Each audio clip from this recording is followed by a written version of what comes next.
pembahasan tentang hakikat manusia ini bisa dibilang merupakan suatu kajian klasik ya, yang dirasa pembahasannya tidak akan pernah bisa tuntas, karena yang dibahas adalah manusia, dan yang membahas itu manusia itu sendiri.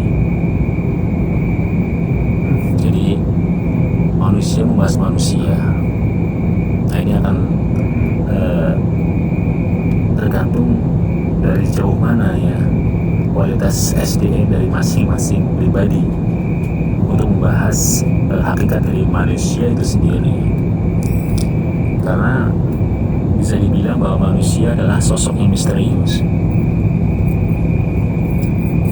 sebagai ciptaan Tuhan, yang mana ia bisa dibilang juga sebagai salah satu makhluk yang utama. Nah, keutamaannya itu bisa difahami karena ada faktor X ya. Kira-kira faktor X itu apa? Tentunya kita sepakat bahwa ada akal. Nah, faktor X itu adalah akal, yang mana dengan akal itu manusia bisa dikatakan sempurna, bisa utama, ya, bisa mulia. Tapi sebaliknya ya, tanpa akal itu sendiri ya, manusia akan dikatakan hina ya. Nah, sebetulnya kalau boleh ya ditanya ya, kira-kira akal itu apa ya? Akal itu di mana? Kalau kita meyakini bahwa kita punya akal, coba bisalah menunjuk di bagian tubuh yang mana ini? Nah, ini akhirnya kita juga tanda tanya, iya ya, kita meyakini bahwa kita punya akal ya, tetapi ketika ditanya akal itu seperti apa, akal itu di mana, kita masih tanda tanya. Jadi akal merupakan sesuatu yang abstrak ya, masih misterius juga gitu loh. Tapi kita yakin bahwa kita itu punya ya.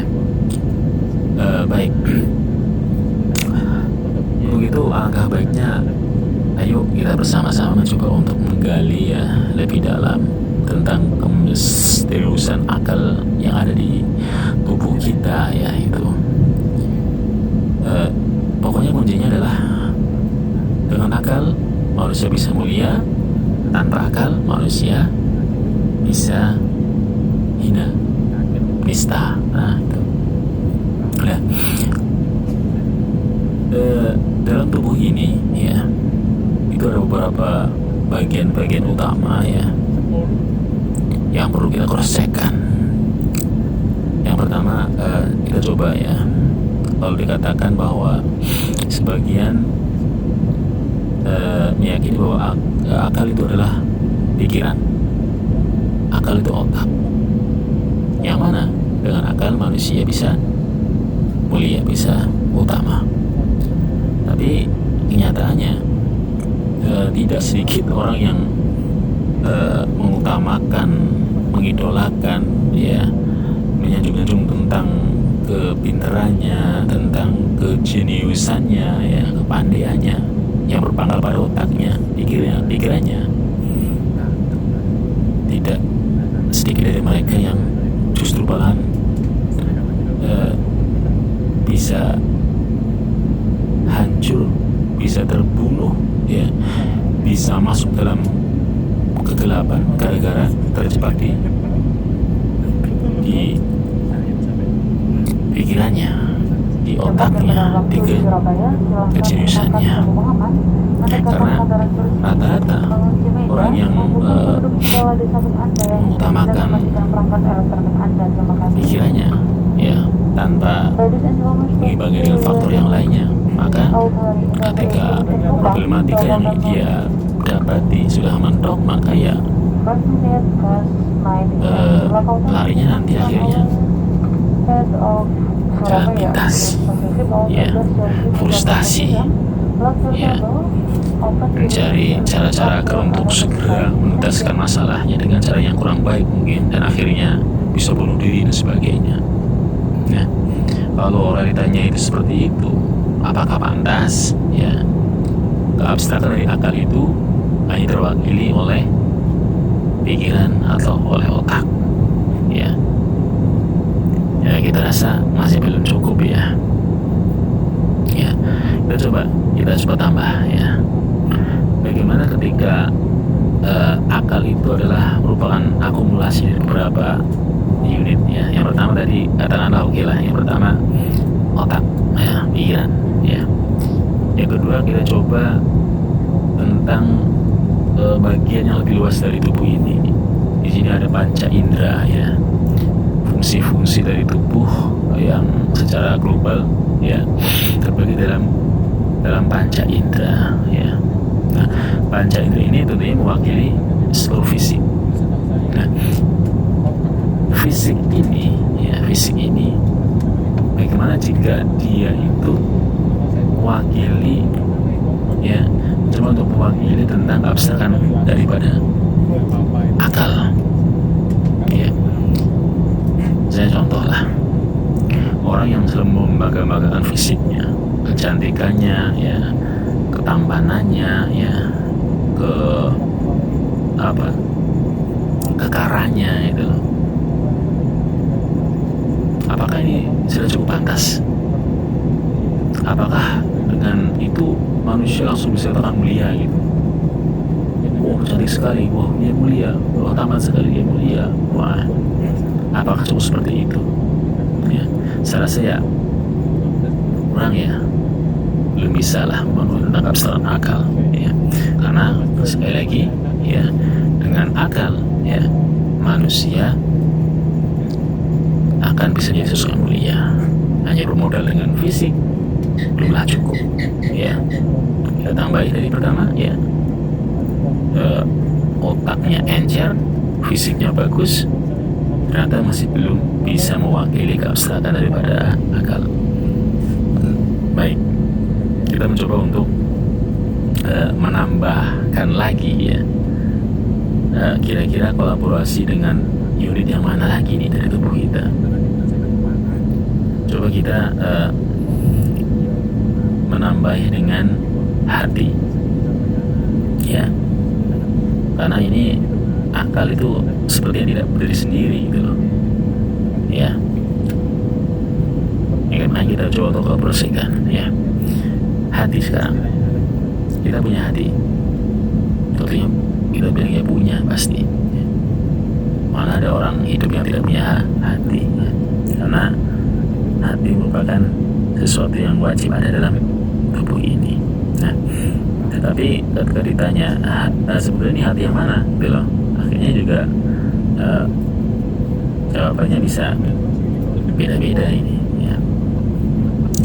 Kalau hati menurut kacamata kedokteran, ya, ilmu anatomi tubuh, biologi, tentunya akan mengarah kepada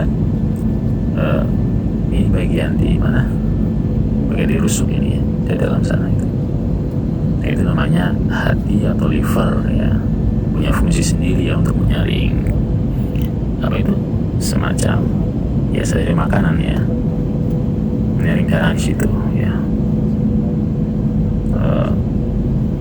menyaring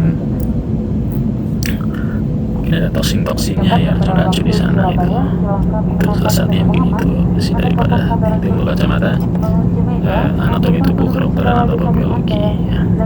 Nah, itu satu. Yang kedua,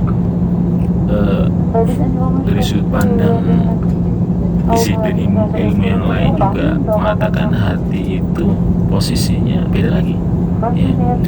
Kalau dari ilmu tasawuf misalnya, itu sebagian mengatakan bahwa hati itu di dada sebelah kiri gitu, ya. Jadi bawah dada sebelah kiri 2-3 jari di sana itu loh. Ya, di sana letaknya hati. Itu kalau menurut ilmu anatomi tubuh itu posisinya jantung sebetulnya, tapi dikatakan oleh mereka itu hati gitu. Nah itu beda lagi, karena dalam disiplin ilmu tasawuf sendiri itu di sana sebagai suatu inti penancapan kalimah thayyibah dalam zikir itu loh ya, penancapannya di sana gitu loh. Itu sebagian pendapat seperti itu. Oke, ya. Ada juga dari disiplin ilmu yang lain, misalnya ilmu psikologi, ya. Ilmu psikologi bisa mengatakan bahwa hati itu adalah otak. Kok bisa? Ya, karena begini, ya. Kalau berbicara masalah pendonoran, ya. Ini selama ini orang memahami masalah donor itu kan biasanya donor darah itu kan, si A mendonorkan darahnya pada si B. Nah ini udah biasa gitu kan. Ini di sini kan tidak ada perpindahan yang signifikan ya, hanya pindah darahnya saja ya, yang lainnya nggak pindah gitu. Termasuk masalah ke memori pikiran, cinta kasih, keimanan tidak akan pindah ya. Terus yang kedua coba mungkin donor yang lain, donor ginjal misalnya ya, dari A mendonorkan ginjal kepada si B gitu loh. Nah ini apakah juga sama ya, si A punya memori kenangan cinta kasih apakah setelah dia mendonorkan ginjalnya kepada si B, apakah itu berpindah pada si B? Dia tidak kan gitu loh. Dan ini juga perlu diperhatikan ya, donor ginjal itu kalau bisa satu saja ya, jadi satu ginjal saja. Nanti kalau dua-duanya didonorkan nanti bisa ginjal gitu loh. Nah itu akhirnya ya game over kalau ginjal itu loh. Nah enggak, ini hanya untuk selingan saja ya. Jadi intinya adalah ketika ada pendonoran ginjal maka tidak berpindah, hanya ginjalnya aja berpindah, yang lainnya tidak berpindah. Oke.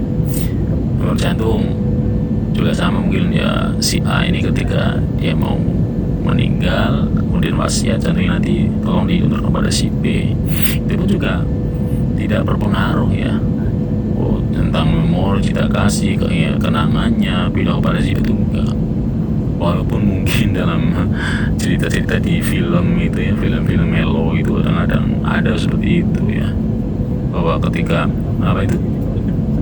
si B setelah menerima jantungnya si A, tanpa disengaja dia lewat ya, ketemu mantannya si A ya, tiba-tiba langsung ada getaran di jantungnya, deg merasa sesuatu yang aneh ya gitu lah. Itu kan di film, itu kan fiksi aja itu loh ya.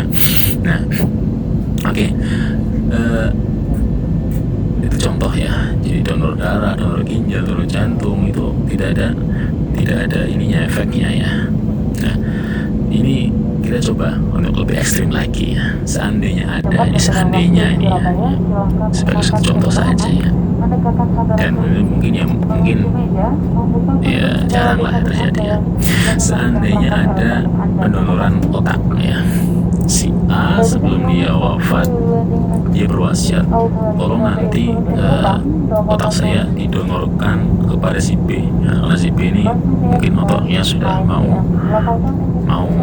rusak gitu misalnya gitu. Nah seandainya ini terjadi gitu, kira-kira ya logikanya itu masuk ke ini, apakah memori yang ada di otaknya si A ya, yang tersimpan di sana, memori sini kan banyak, ada kenangan hidupnya, cinta kasihnya, bahkan keimanannya itu yang ada di sana itu pindah kepada si B atau tidak? Mungkin kita jawabannya berpindah ya. Nah kita pahami bahwa ketika ada dua laptop itu ya, hard disk jadi pindah tentunya kan akan pindah juga datanya. Nah, hard disk manusia kan yaitu otak kita itu kan begitu. Nah, oke. Jadi di sini ya sebagai suatu kesimpulan awal bahwa ternyata hati itu adalah otak gitu. Ya, kita sepakati bahwa menurut kacamata psikologi oke lah itu hati adalah otak. Kenapa begitu? Iya, karena begini, semua memori kan ada di dalam otak ya, semuanya. Bahkan kalau dikatakan bahwa keimanan itu dari hati dan hati itu dari otak, berarti apa intinya? Ya, berarti hati itu adalah otak. Karena apa, di situ menyimpan juga keimanan. Oke, ini mungkin dari sudut pandang ilmu psikologi lah ya, kurang lebih seperti itu ya.